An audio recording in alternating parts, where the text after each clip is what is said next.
going on, guys? I'm Christian Rivera, and I'm going to talk to you briefly about the limitations of common sense. Now, first of all, what is common sense? I'm sure obviously everyone has a pretty good understanding and grasp on this topic, but still, it doesn't hurt to touch base. Common sense pertains to a group of ideas or information present within a society or culture that are expected to be known and displayed by the people dwelling within the society or culture.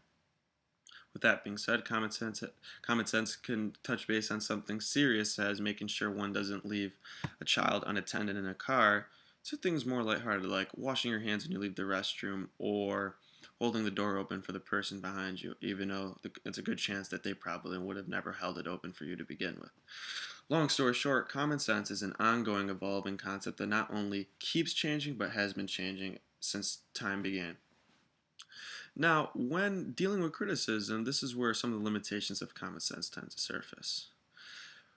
Common sense is based upon everything that one person sees in their society. You know, the norms of society, the prejudices, basically the culture of the society becomes submerged within the person and eventually forms the way they think. Now, if a person is doing criticism and they're trying to interpret something and they're only looking at it through their frame, this could honestly cause a little bit of an issue.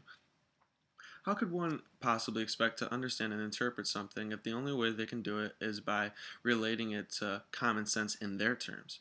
I mean, let's be honest.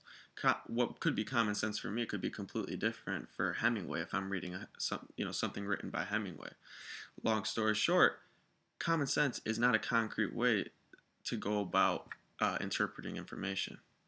It cripples the reader because it what it does is it takes the reader and it only allows them to see through their scope.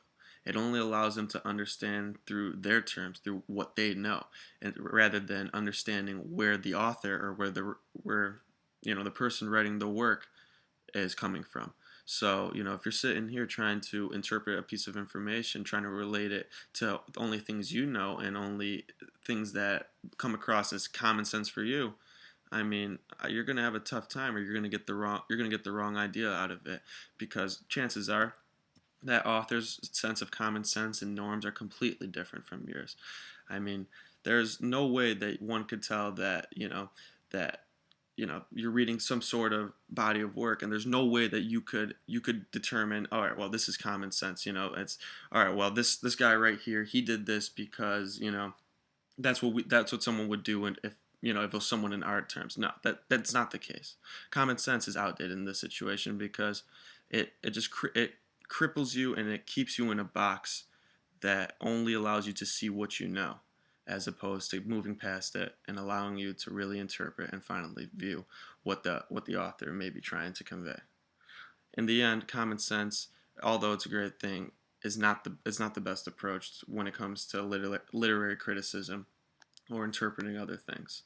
Common sense, you know, like I said, it may be common sense to do this or that, but at the end of the day, don't rely on your common sense. Rely on what you read. Thank you.